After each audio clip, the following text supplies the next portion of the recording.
Okay, thank you. I'm Chris Loff. I'm a teacher at South Middle School, and I'm here tonight so that you know, community know, and parents know what's been happening in our district under the language of diversity, equity, and inclusion.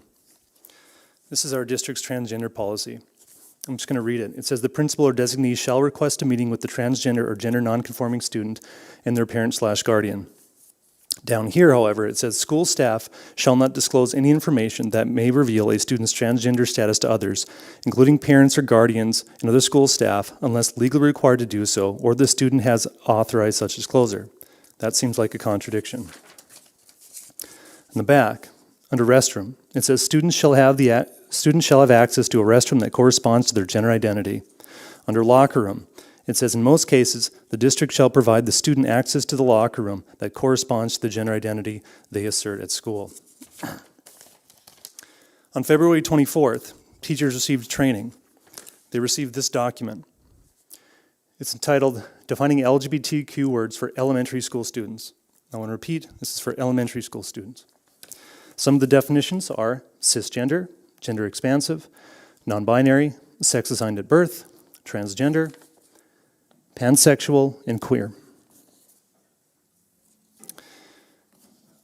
North Dakota state law prohibits the teaching of critical race theory.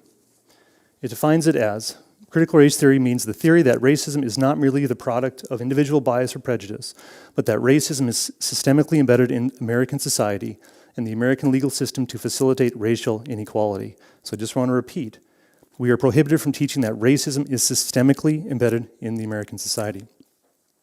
However, on February 25th, South Middle School and Lake Agassiz School teachers received this training. I'm going to show now a video and a bunch of slides from this training.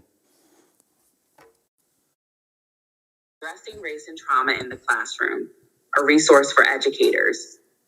This resource recommends the following for all educators. Learn about the impacts of history and systemic racism and other forms of oppression. And we would add, teach about those impacts. So as you just heard, systemic racism and teach about those impacts. Here's some other slides. Please wrap it up. Your 3 minutes. Yep, sure.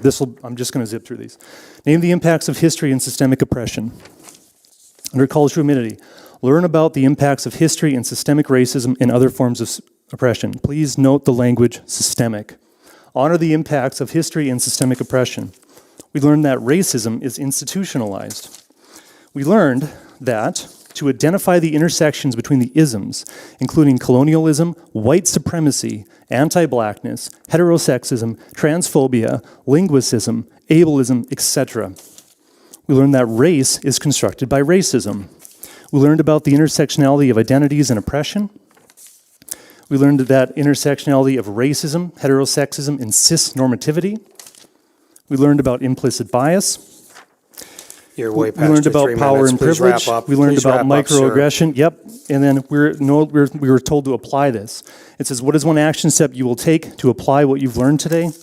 What is one strategy or action step that you will apply what you've learned about CARE, R being racism, and other inequalities in your school? And very last thing, on January 17th, the district hired Dr. Anthony Muhammad, who told us that our society is further away from Dr. King's vision now than we were in the 1960s. Current education is educational apartheid, and like Jamestown, and exemplary schools and failing schools are the new Jim Crow. And he told us that meritocracy is a toxic school culture. So I think it's clear that gender ideology and critical race theory is in our schools. So I ask the board members to please, let's stop this. Thank you.